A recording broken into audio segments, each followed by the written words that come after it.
Hey pup. Hey Rack. When you wash your hands, how do you get warm water? That's easy. I just turn on warm water. No. Specifically, how do you do it? Well, first I guess where to set the handle, somewhere in the middle. Then I test the temperature, and then I adjust the handle. And how do you adjust the handle? If the water's hot, I lower the handle. If the water's cold, I raise the handle. And if the water's just right, I'm done. And how do you move the handle? If the water's way off, I move the handle a lot. And if the water's close, I move the handle a little.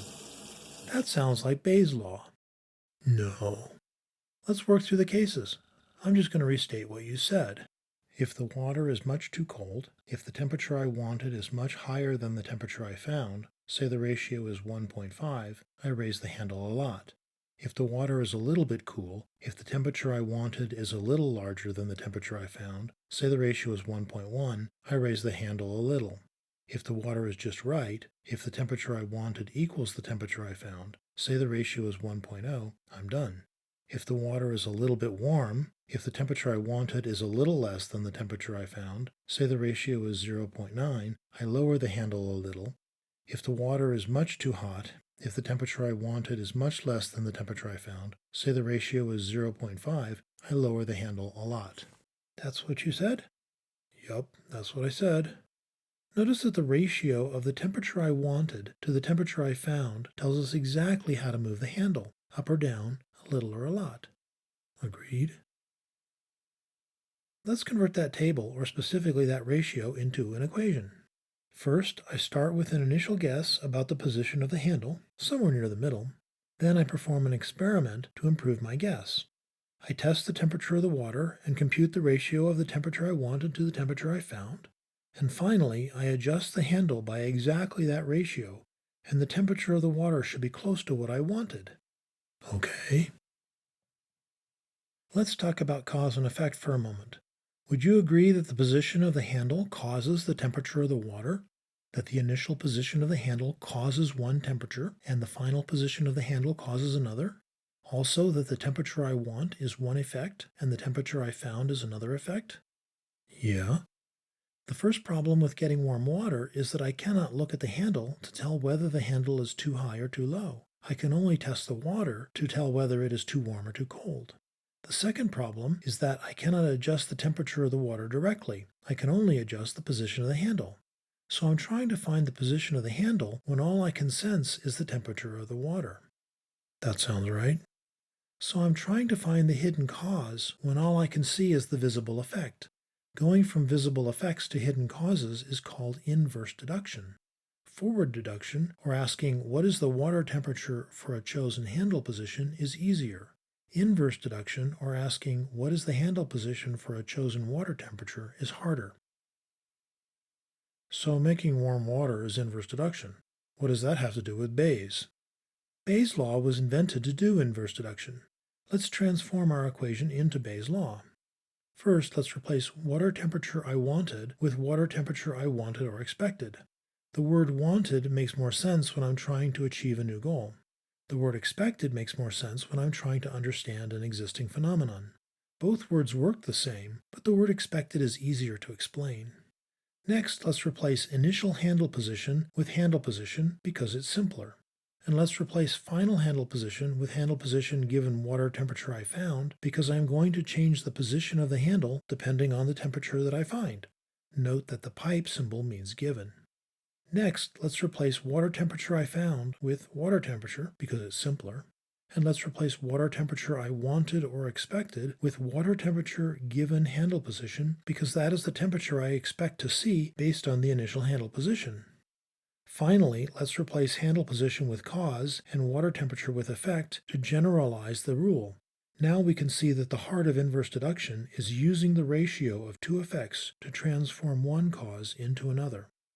To go all the way to Bayes' law, let's rename cause to A and effect to B, and let's add P around all of these terms because we are changing from real-world phenomena to probabilities.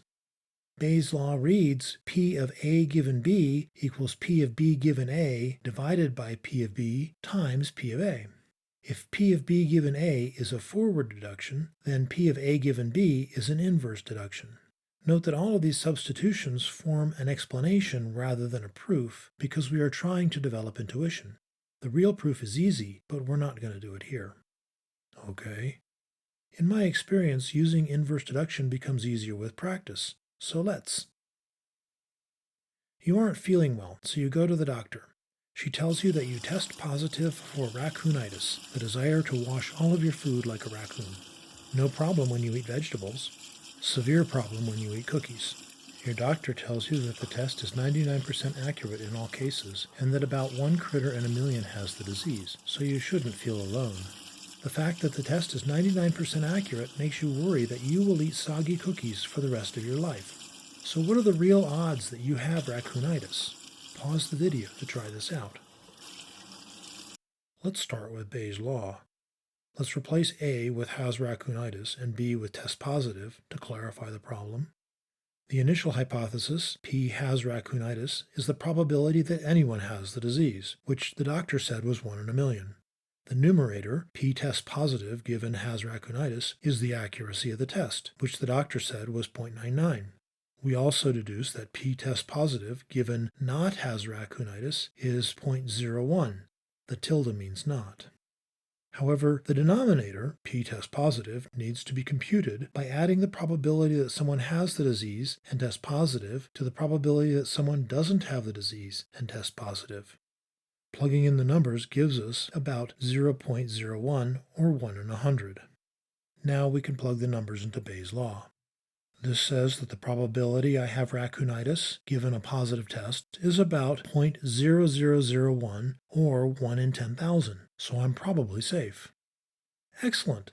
Bayes' law shows how to convert from one kind of probability into the other. This example shows the difference between the accuracy of a test, which is about the test, in this case 0.99, and the probability of having a disease, which is about the patient, in this case 0.0001. Confusing the accuracy of a test with the probability of having a disease is easy to do and is a huge problem for all medical testing. So all doctors and nurses need to understand Bayes' law.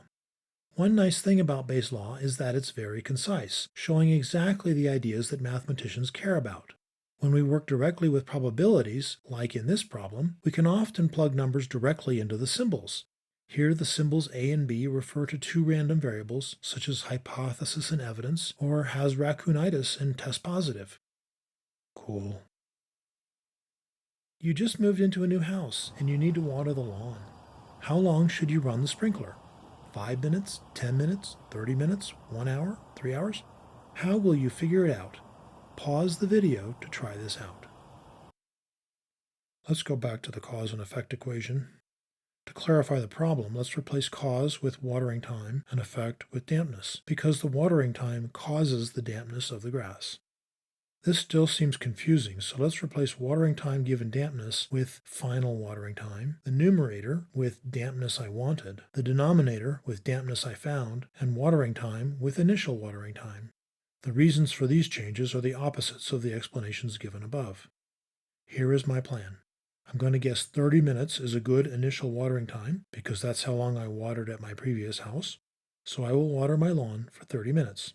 2 days from now, I will test the lawn and adjust the watering time by the ratio of the dampness I wanted to the dampness I found. The following table gives some examples. If the lawn is very dry, if the dampness I wanted is much greater than the dampness I found, say the ratio is 3.0, I will water a lot longer, say 1.5 hours. If the lawn is a little dry, the dampness I wanted is a little bit more than the dampness I found, say the ratio is 1.5, I will water a little longer, say 45 minutes. If the dampness of the lawn is just right, then I will water the same. If the lawn is a little damp, say the dampness I wanted is a little less than the dampness I found, say the ratio is 0.67, I'll water a little less, say 20 minutes. If the lawn is very damp, if the dampness I wanted is much less than the dampness I found, say the ratio is 0.33, I'll water a lot less, say 10 minutes. Most excellent. Any plan like this will work. Everybody understands Bayes' law, and everybody uses it every day when they wash their hands or water their lawns. People use Bayes' law when concocting new recipes and designing new products. How long should you bake a new kind of cake? How thick should you make a new elbow patch material? Always start with your best guess and then update that guess using the ratio of the effect you wanted or expected to the effect you found. But the notation can be confusing. The expression cause given effect should often be interpreted as the next cause I will try. And the expression effect given cause should often be interpreted as the effect I wanted or expected. Using Bayes' law almost guarantees that you have a word problem. Especially when working with real-world phenomena, like in this problem, we have to think carefully about what's going on. To be honest, every time we use inverse deduction, we puzzle it out. Okay, so if I need to puzzle out Bayes' law, I should start by washing my hands? Exactly, that's what raccoons do. Thank you for working with me on inverse deduction. You're welcome. Have fun.